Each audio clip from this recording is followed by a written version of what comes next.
Hey guys, welcome back to my channel. My name is Jeff. So in this video, we're going to check out Twice's Dance Practice to Alcohol Free. Such a vibe song. You guys did mention that the choreography is actually quite difficult because in the music video, it really kind of just showed here and there. It wasn't that prominent, the dancing. So yeah, very excited to see this. So let's get on with it.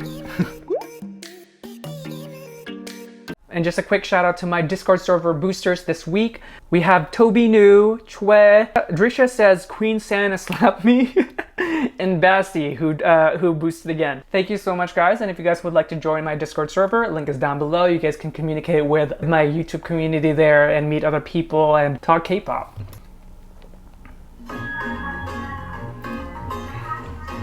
Hey! First of all, that vibe is so good.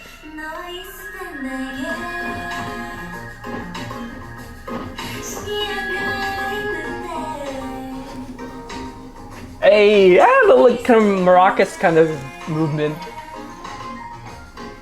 Oh, someone did say this is bossa nova, which is a Brazilian genre. That makes sense with the tropical vibes.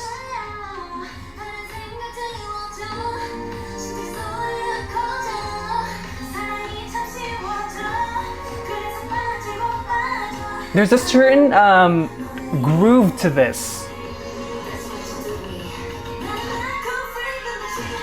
Hey, yeah, see?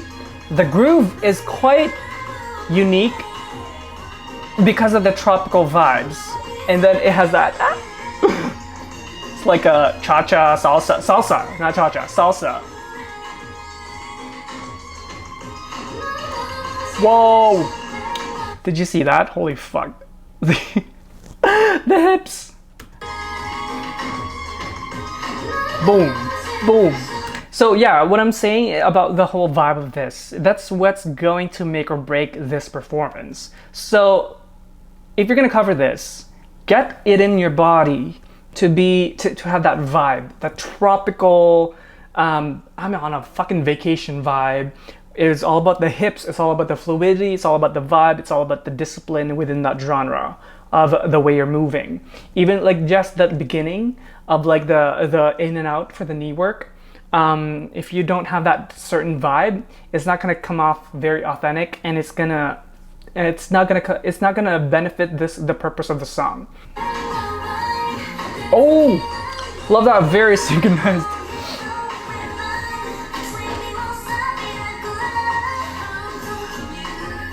Beautiful, wow. Oh my god, I was not expecting that hair whip. Cause I'm like, oh, that's beautiful, and then they go like freaking. Hold on, rewind. Boom, and then it goes backwards. Wow. Great imagery.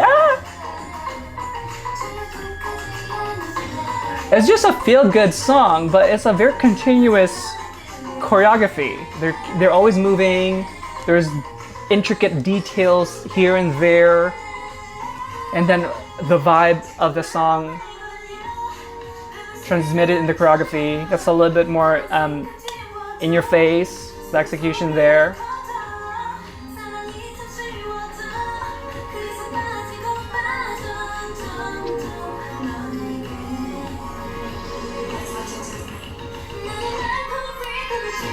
Hey. My god, that hips. There's a lot of elements, the tropical elements.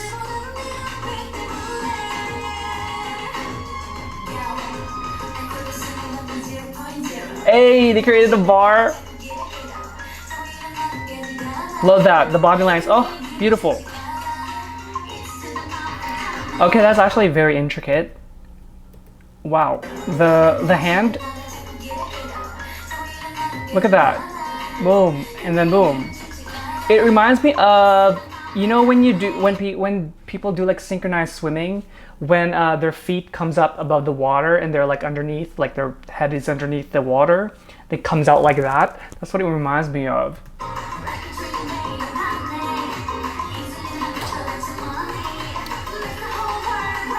So like these body movements where it's just the lower body, boom,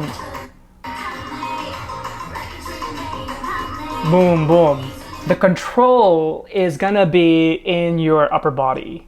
The upper body is not moving, so it needs to be precise. It needs to be static for the lower body to have an impact. Because this particular dance is quite. It's angular, but it's fluid at the same time. It's angular in a way where the formation is quite static, but the actual movement is very fluid. So it has that combination of creativity for this one. They just need to keep themselves upright, very balletic, up in the upper body, and then in the lower body, it's moving. The isolation is there. Isolation isn't always just in the arms or in the legs or in the head, in the neck. It could be in the overall body. And when you're holding your upper body in a certain way, and then your lower body is doing something completely different, when your upper body is angular and then your body's more like round, that requires a lot of isolation. And then this part here, the boom boom, you really need to stiffen your arms so that it kind of bounces in a more synchronized way. It doesn't flop, it's more controlled. That part too. So this is gorgeous. Look at this body line here. That part. Beautiful. Look at Momo. She's my queen. Look at that. Just very extended. Because look at the way her upper body curves, as well as her neck positioning. It's very well placed. It's ballet. It's very balletic. Like if you move her up, it's gonna be those moments where ballerinas like traveling, from one end to another. If you guys have watched like clips or on stage, when they travel, it's very like, it kind of like the head is kind of left behind, and then the chest leans forward. It's kind of like a pull. So it's the same idea here.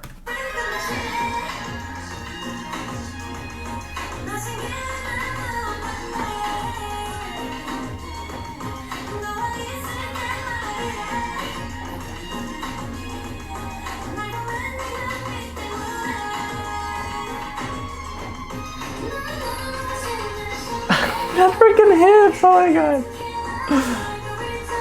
The margarita. So the energy shifted here because it's the last chorus.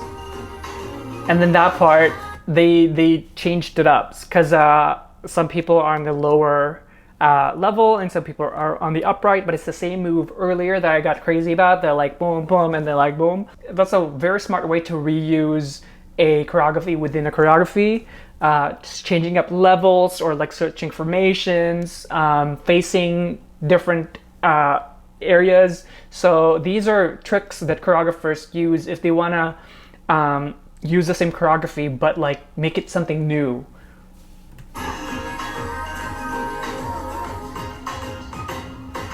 That was beautiful. When they do like symmetry imagery, it's just gorgeous. Boom. Look at that. Oh. That's amazing.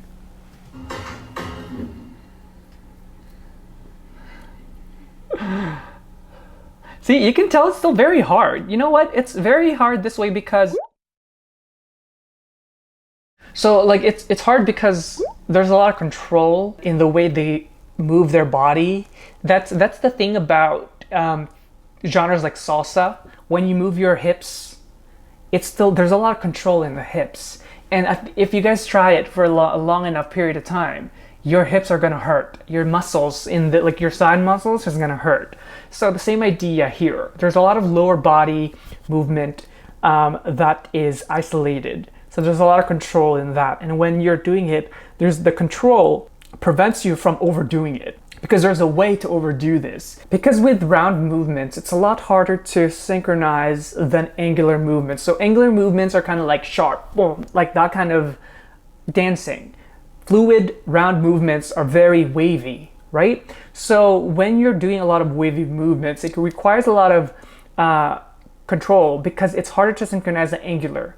If you're synchronizing moves like this, you can just look at all the other people that and line them up, raise up their hand like this, and then correct it. You know, like if some people are like this, then you just correct it like that, or like if it's like this, then you correct it like that. But with round movements, it's in between.